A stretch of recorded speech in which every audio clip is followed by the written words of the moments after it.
이사야 37장 1절에서 7절까지 말씀을 통해서 선택이라는 제목으로 말씀을 드리겠습니다. 우리 성경을 이렇게 한번 그려보세요. 성경이 구약 39권, 신약 27권, 그래서 상구 27, 모두 보태면 66권이에요. 근데 우리가 읽고 있는 이사야가 66권입니다. 그 성경 속에는 이렇게 세 가지 큰 단락이 있어요. 구약에는 이제 그림을 그리시면서 들으면은 이 말씀이 여기쯤에 있구나, 우리가 이렇게 알아가면서 성경 말씀을 들어야 더 이제 잘 알 수 있기 때문에 제가 말씀을 드리는 거예요. 구약에는 이렇게 우리 한옥집, 옛날 가옥에 안방과 마루와 건너방이 있다고 생각을 하시면 돼요. 그러니까 안방에는 역사서 17권이 있고 마루에는 시가서 5권이 있는 거예요. 그리고 건너방에는 선지서 17권이 있는 거예요. 그러면 안방, 마루, 건너방 해서 30몇 권이에요. 39권이 거기에 다 들어있어요. 그러니까 복잡한 것 같은데 구약을 우리가 지금 읽고 있는데 이게 뭐야? 이게 무슨 말씀이야? 그런데 복잡한 것이 아니라 이렇게 세 큰 단락이 있다는 거예요. 역사서가 있고 시가서가 있고 선지서가 있는데 이 선지서는 역사서 속에 역대하, 그쵸? 또 열왕기하 속에 그 왕들의 역사 속에서 하나님께서 그 왕들을 통해서 왕들에게 또 이스라엘 백성에게 말씀하시던 그 말씀이 선지서예요.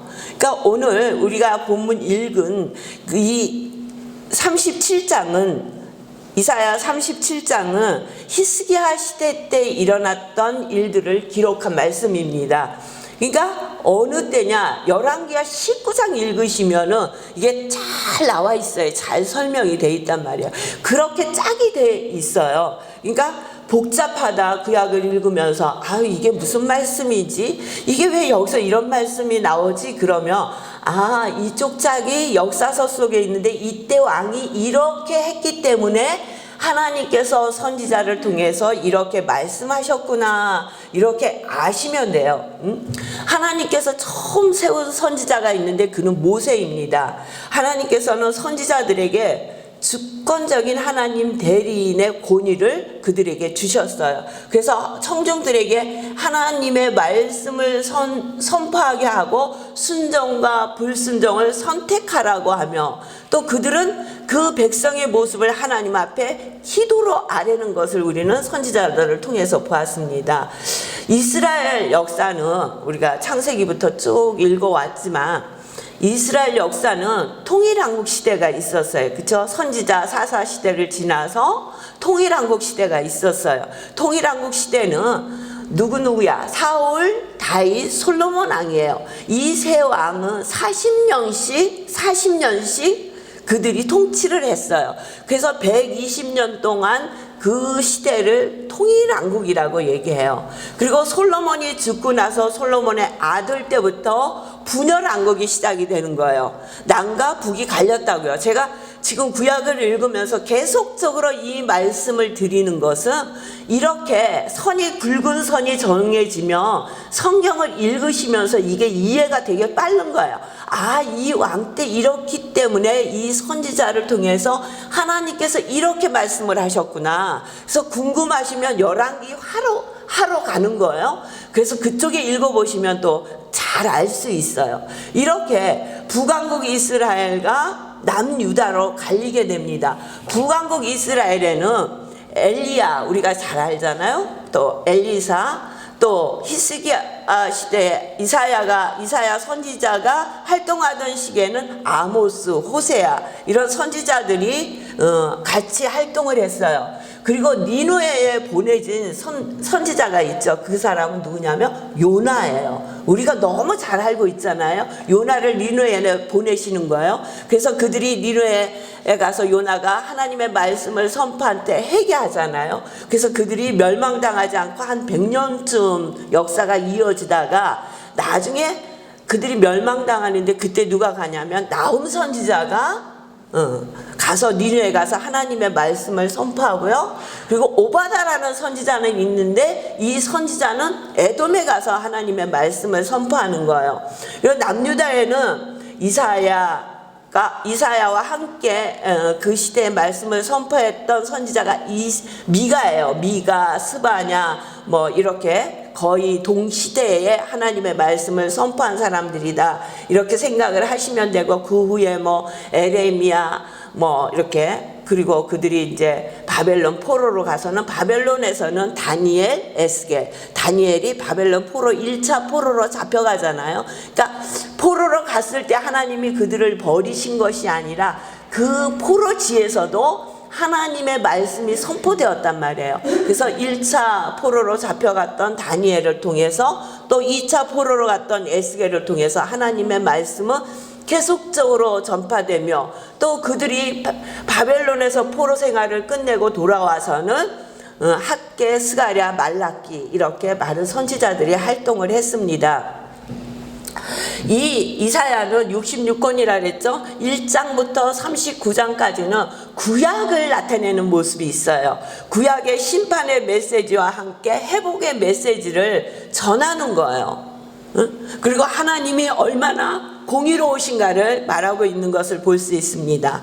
40장에서 66장까지는 신약의 은혜의 하나님, 사랑의 하나님, 위로의 하나님을 나타내는 것을 우리가 볼 수 있습니다. 1장에서 35장까지는 하나님이 유다와 이웃 나라들에 대한 심판과 그들의 회복에 대해서 계속적으로 이사야를 통해서 예언의 말씀을 전해주시는 거예요. 그리고 36장부터 39장까지는 꼭 중간에 삽입된 것 같이 히스기야 시대에 나타났던 대표적인 사건을 하나님이 말씀하시는 거예요. 36장, 37장은 아수르가 예루살렘을 포효했을 때의 모습을 나타내는 거고요. 38장은 히스기야가 병들어서 하나님께서 네가 죽을 것이다 그랬을 때 기도함으로 인해서 하나님 앞에 완쾌되는, 그래서 생명이 연장되는 모습을 볼 수 있고요. 39장에는 히스기야의 실수로 바벨론 그 사절단들에게 모든 보물을 보여주잖아요.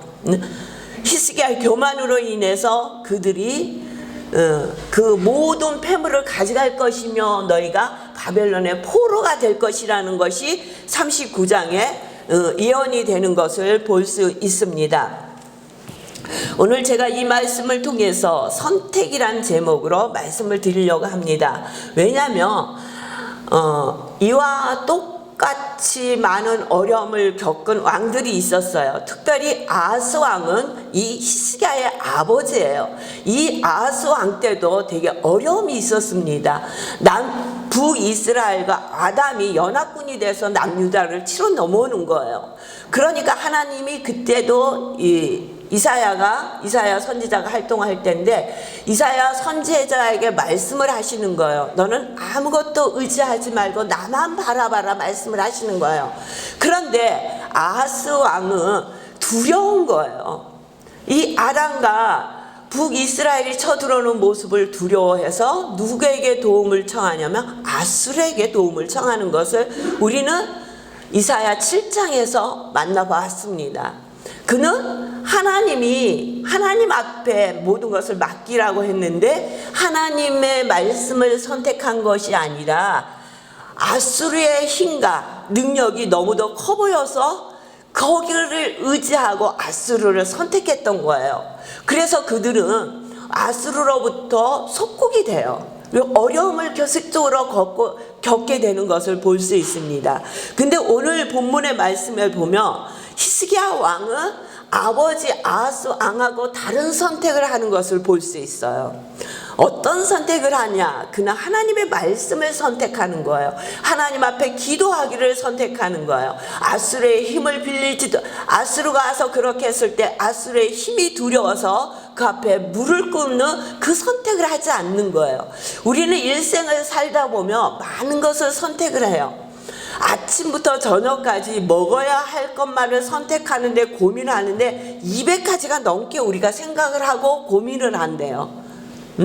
연구 결과예요. 이거는 266가지를 하루에 3끼 밥 먹고 물 마시고 차 마시고 뭐 이렇게 작은 선택들을 하는데 200가지가 넘게 고민을 하고 선택을 한다는 거예요. 음식 먹는 거는 한번 잘못 선택하면 맛없었어, 안 먹으면 돼요. 다음에 나는 이 음식을 안 먹겠다 그러면 그때 먹은 게 좀 아깝고 돈을 지불한 게 아까울 수 있지만 뭐 내 인생에 크게 이게 뭐 장애가 되거나 그러진 않아요. 그런데 모든 일이 이 밥 먹는 것처럼 쉽게 선택이 되느냐, 또 결과가 이렇게 쉽게 안 먹으면 대로 끝나느냐, 그게 아니라는 거예요. 우리 인생의 선택에는 어떤 선택을 했을 때 정말 되돌릴 수 없는 선택을 할 때가 많이 있다는 거예요. 우리는 여러 가지 모습을 보면서 그런 모습들을 너무도 많이 보고 있지 않습니까? 남의 모습을 통해서만 아니라 내 삶을 돌아봐도 나의 선택이 그때 이 선택이 아니었으면 좋았을 것을 하고 후회할 때도 있고, 내가 그렇게 선택했기 때문에 오늘날 내가 그래도 이만큼 살고 있지, 그런 안도와 함께 우리가 그 선택에 대해서 자부심을 느낄 수도 있습니다. 그러나 우리가 하나님 앞에 이 땅을 떠나는 날까지 우리는 수도 없는 선택을 해야 된다는 거예요. 어떨 때는 가슴이 찢어지고 너무 아프고 그 고통을 표현할 수 없는 선택을 해야 될 때도 우리에게는 분명히 있습니다.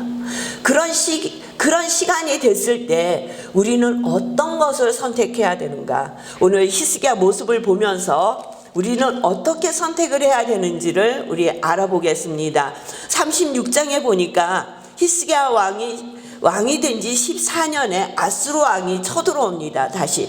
그리고 모든 유다의 견고한 성읍을 쳐서 그가 다 갈취합니다. 그리고 오직 남은 것은 예루살렘 성만 남아 있는 거예요. 그 성만 남아 있을 때 그 아수르 왕이 납사겔이라는 장군을 보냅니다. 그리고 그에게 가서 이스라엘 백성들에게 이야기하라고 얘기를 합니다. 36장 4절에 보니까 납사겔가 그들에게 이르되 이제 히스기야에게 말하라. 대왕 아수르 왕이 이같이 말씀하시기를 내가 믿는 바 그 믿는 것이 무엇이냐, 그렇게 얘기를 하는 거예요. 네가 무엇을 믿고 있느냐? 내가 좋게 싸울 계략과 용맹이 있노라 함은 입술에 붙은 말뿐이니라. 내가 너와 싸울 거야. 그것은 너의 입술에 있는 말뿐이라는 거야. 너는 그럴 능력이 없다는 거예요. 너에게는 그럴 힘이 없다고 얘기하는 거야. 그러면 너희가 애굽을 의지할 것이냐? 애굽은 어떻다고요? 상한 갈대 지팡이 같다는 거예요. 상한 갈대 지팡이가 무슨 힘이 있겠어요? 그러니까 애굽은 아무 힘이 없고 너희가 의지하면 너희 손을 찌를 것이라고 얘기하는 거예요. 이 얘기는 너희 스스로도 아무것도 할 수 없을 뿐만 아니라 너희가 도움을 받고 싶어하는 애굽 역시 힘이 없다고 얘기하는 거예요. 그러면 너희가 혹시 우리 하나님 여호와를 신뢰하노라 그렇게 얘기할 것이냐? 그 하나님은 어떤 하나님인지 아냐? 히스기야를 통해서 모든 산당과 제단을 제어버리고 오직 이 제단에서 하나님이 정해주신 예루살렘 성에서만 예배드리라고 말씀하신 하나님 아니냐? 이 얘기는 뭐냐면요, 속이 좁은 하나님, 이것도 보기 싫고 저것도 보기 싫으니까 다 헐어버려라. 그리고 나만 섬기라고 얘기하는 그 좁디 좁은, 그러니까 지금 말하면 좁쌀만한 마음을 가진 하나님을, 그 하나님을 너희가 신뢰하겠냐 이렇게 얘기하는 거예요. 그 하나님 신뢰할 힘이 없는 하나님이다. 그러면서 우리나라에서 너희 나라에 말을 2,000匹를 준다 할지라도 너희들이 군사가 없어서 이 말을 타고 싸울 수가 없을 것이다. 나하고 전쟁하고 싶어? 내가 말을 2,000필 줄게. 근데 니네 2,000필 말을 태울 군사나 있어? 너희는 이 말을 가지면 부자들이 이 말을 타고 내가 얼마나 부자인지나 나타내지, 말을 갖고 싸울 수 있는 준비가 하나도 돼 있지 않잖아. 그러니까 너희는 믿을 게 아무것도 없다고 얘기를 하는 거예요. 이럴 때 히스기야는 그들에게 3명의 사람을 보냅니다. 3명의 사람을 보내서 그들과 이제 잘 납사기하고 얘기해서 잘 해결을 하기 위해서 엘리야긴과 셈나와 요아를 납사기에게 보내는 거예요. 그래 그들이 가서 납사기가 하는 말을 듣다가 가서 하고 온 말이 뭐냐면, 납사기요, 유다 사람들이 다 알아들을 수 있는 유다 방언으로 말하지 말고 아람어로 말을 하십시오. 그러면 당신의 말을 우리가 알아들을 수 있습니다. 그 얘기하는 거예요. 왕이 그들을 그에게 보낼 때는 그 얘기하라고 보낸 게 아니잖아요. 정확하게 판단하고 어떻게 이 사태를 어떻게 할 것인지를 판단하고 오라고 그들을 보냈는데, 그러니까 이렇게 얘기했다는 건 아무것도 할 것이 없다라는 얘기예요. 그들 역시 갔지만 아무것도 할 것이 없어요. 조금만 더 있으면 너희들은 대변을 먹고 소변을 마실 수밖에 없는 환경에 처할 것이라고 얘기를 하는 거예요. 그렇게 얘기를 하고 있는 그 말을 듣고 그 말을 가지고 왕에게 와서 보고를 다 했어요. 이 세 사람이 보고를 하니까 왕이 37장 1절에 보니까 그 이야기를 듣고 왕이 행동을 하는 거예요. 왕이 듣고 자기의 옷을 찢고 왕복을 찢어버렸다는 거예요. 그리고 굵은 베옷을 입고 여호와의 전으로 갔고, 히스기야 선택은 하나님 앞에 무릎 꿇기를 선택했다는 거예요. 왕복을 벗었어요. 자기가 왕복을 입고 거들먹거릴 때가 아니야. 하나님 앞에 모든 것을 내려놓고 무릎을 꿇을 때, 통곡할 때라는 거예요. 그래서 모든 제사장들, 어른들도 굵은 베옷을 입고 그 왕의 뒤를 따르는 거예요. 그러면서 왕이 이야기를 하는 거예요. 가서 선지자 이사야에게 이렇게 전해달라고 얘기를 하는 거예요. 3절 보시겠습니다. 그들이 이사야에게 이르되 히스기야의 말씀에 오늘은 환난과 책벌과 능욕의 날이라. 아이를 낳으려 하나 해살할 힘이 없음 같도다. 당신의 하나님 여호와께서 납사기의 말을 들으셨을 것이라. 그가 그의 상전 아스루 왕의 보냄을 받고 살아계신 하나님을 해방하였은즉 당신의 하나님 여호와께서 혹시 그 말로 말미암아 견책하실까 하노라. 그런즉 바라건대 당신은 이 남은 자들을 위하여 기도하라. 히스기야가 이사야 선지자에게 사람을 보내면서 지금의 자기들이 처한 상황을 곧이곧대로 설명을 하면서 뭐를 부탁해요? 기도해달라고 부탁을 하는 거예요. 자기네는 지금 환난을 당하고 있다는 거예요. 꼼짝 못하게 된 상황에 처해 있다는 거예요. 책벌을 당한다는 것은 하나님을 떠나서 징계를 받는 그런 상황이 됐다는 거예요. 그것뿐만 아니라 능욕했다는 것은 납살기가 하나님을 신속 모독했다는 거예요. 하나님께서 그 말을 들으셨다는 거예요. 그러니 그를 이 모든 사정을 놓고 기도해달라고 부탁을 하는 거예요. 그리고 히스기야도 여호와의 전에 가서 기도하는 거예요. 애굽에 구하지 않습니다. 애굽을 선택하지 않습니다. 아수르의 무릎 꿇기를 선택하지 않는 거예요. 누구에게 무릎 꿇어요? 하나님 앞에. 히스기야는 하나님 앞에 기도하기를 선택하는 거예요. 우리도 이 땅에 살다 보면 이렇게 히스기야 같이 자기의 옷을 찢고 굵은 베옷을 입을 수밖에 없는 상황이 우리의 상황 가운데 많이 있잖아요. 그러면 우리는 돈이 힘들 때는 어떤 사람이 돈이 있는가? 어떤 사람을 찾아가야 이 일을 해결할 수 있는가? 어떤 사람이 권력이 있어 그 권력이 필요할 때는 어떤 사람의 권력을 힘입어서 이 일을 해결해야 하는가? 우리는 우리의 발이 너무 바빠지잖아요. 이곳에 가서 부탁하고 저곳에 가서 부탁하고 이 사람 붙들고 얘기하고 저 사람 붙들고 얘기하고 그렇게 해결을 하려고 해요. 근데 히스기야는 그 선택을 하지 않았어요. 히스기야는 기도하는 이사야에게 기도를 부탁했고 그리고 자기 역시 하나님 앞에 전적으로 무릎 꿇고 기도하는 것을 선택했다는 거예요. 우리가 이 땅에 살면서 무엇보다도 먼저 선택해야 할 것은 하나님 앞에 기도하는 거예요. 기도를 선택해야 돼요. 어렵다고, 힘들다고, 고통스럽다고, 어떤 문제가 있다고, 어떤 감사할 일이 있다고 세상을 찾아가고 세상 사람과 말하기 전에 하나님 앞에 먼저 무릎을 꿇으시는 저와 여러분이 되시기를 주의 이름으로 축원합니다. 그랬을 때 하나님께서 그들에게 응답을 주시는 거예요. 6절 보시겠습니다. 이사야가 그들에게 이르되 너희는 너희 주에게 이렇게 말하라. 여호와께서 이같이 말씀하시되 너희가 들은 바 아수르 왕의 종들이 나를 능욕한 말로 말미암아 두려워하지 말라. 그들이 하는 말을 들으면 두려울 수밖에 없잖아요. 그리고 우리 자신을 바라보면 납사개가 없는 말을 하는 게 아니에요. 조금만 더 견디다 보면 예루살렘 성에는 먹을 음식도 없고 마실 물도 없어요. 그러다 보면 자기의 대변을 먹고 소변을 마실 수밖에 없는 상황이 되어 있어요. 가짜를 얘기하는 게 아니에요. 다른 얘기를 하는 것이 아니에요.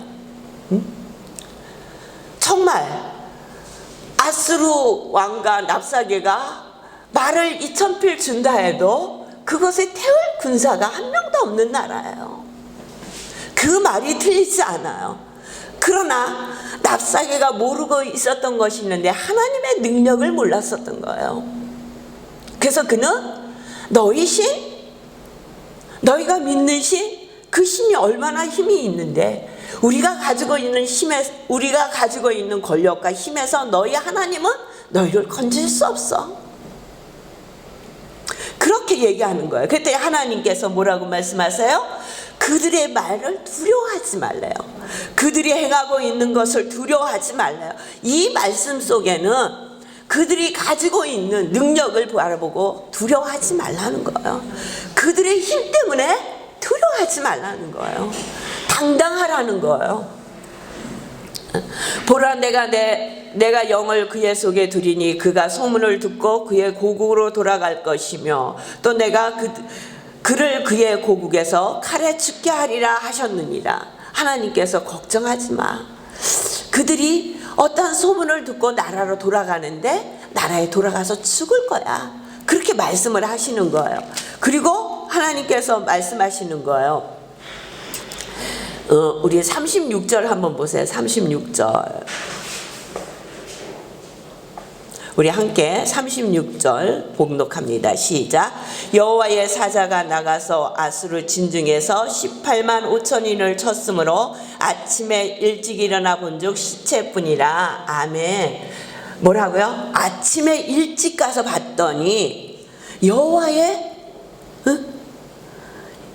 사자가, 유대인들이 싸운 거 아니에요. 예루살렘에 있던 사람들이 싸운 게 아니에요. 외부의 나라에서 나와서 이들을 도와서 싸운 게 아니에요.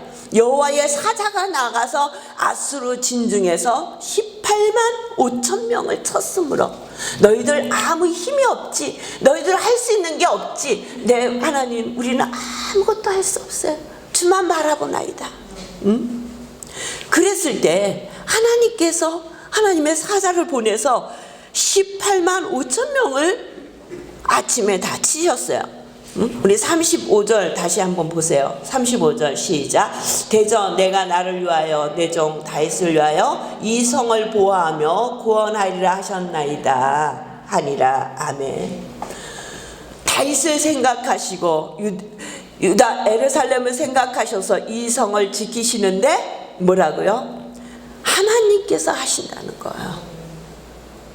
하나님의 말씀을 선택하고 하나님 앞에 기도하기를 선택했더니 어둡고 힘들고 고통스러운 그 시간, 어찌할 바를 몰랐던 그 시간에 세상의 권력을 찾아가고 세상의 힘을 찾아가고 세상의 권력 앞에 무릎 꿇은 것이 아니라 하나님 앞에 무릎 꿇었더니 하나님께서 해결하신 거예요. 우리는 하나님께서 해결하신다고 하나님의 말씀을 통해서 설교를 들을 때는 믿어요.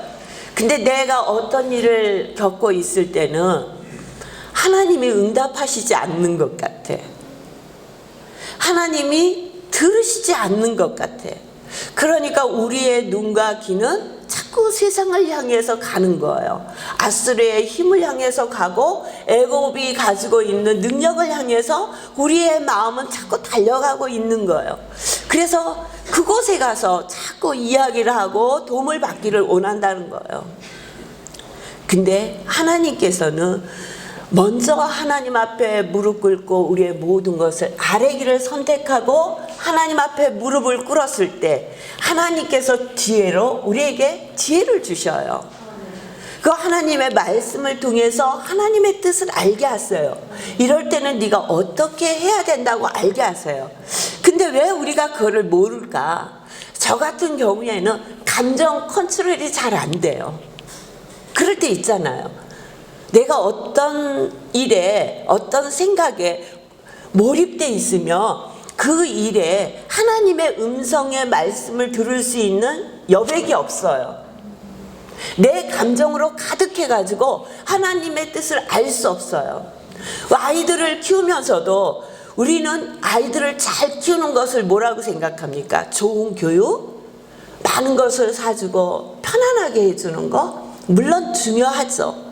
그러나 그것보다 중요한 것은 아이의 마음이 어떤지를 아는 거라는 거예요. 근데 우리는 그게 정답인지 알아. 그런데 그게 잘 안 돼. 그리고 우리의 생각은 어디에 가서 꽂혀 있느냐면 내가 무엇을 해줄까에 가서 꽂혀 있는 거예요. 무엇을 해줄 수 있을까? 무엇을 사줘야 될까? 아이의 생각과 부모의 생각이 다를 수 있다는 거예요. 아이가 원하는 것과 부모가 해주는 것이 다를 수 있다는 거예요. 하나님 앞에 우리의 모습이 그 모습이라는 거예요. 우리의 생각으로 가득 차 있어서 하나님이 아무리 우리에게 말씀하셔도 그 말씀이 들려오지 않는 거예요. 나의 생각으로 가득 차 있는데 어떻게 하나님의 말씀이 들어올 수가 있겠어요? 이것 또한 내려놓는 것이 우리의 선택이라는 거죠. 하나님 앞에 온전히 무릎 꿇으시는 저와 여러분이 되시길 주의 이름으로 축원합니다. 우리는 염려하잖아요. 너무 많이 염려해요. 그러니까 하나님께서 뭐라고 말씀하시냐면 그들 때문에 그들을 두려워하지 말라고 말씀하시는 거예요. 그 말씀은 염려하지 말라고 말씀하시는 거예요. 오늘도 우리에게 빌립보서 4장 6절에서 7절 보면 아무것도 염려하지 말고 다만 모든 일에 기도와 간구로 너희 구할 것을 감사함으로 하나님께 아뢰라. 그리하면 모든 지각에 뛰어난 하나님의 평강이 그리스도 예수 안에서 너희 마음과 생각을 지키시리라. 우리의 마음과 생각을 지키시는 것도 여호와 앞에 우리의 모든 것을 내어놓고 하나님 앞에 기도할 때라고 말씀하고 계세요. 여러분, 이 땅에 살면서 가장 먼저 무엇을 선택하실 것입니까? 저와 여러분은 하나님의 사랑으로 예수 그리스도의 놀라우신 은혜로 구원받아 하나님의 자녀가 되었습니다. 그렇다면 하나님의 자녀로서 이 땅에 살면서 우선적으로 우리가 선택하고 나아갈 길은 하나님 앞에 하나님의 말씀을 붙들고 기도하는 것입니다. 이 시기에 하나님의 말씀 붙들고 기도하셔서 승리하시는 저와 여러분 되시기를 주의 이름으로 축원합니다. 기도하겠습니다.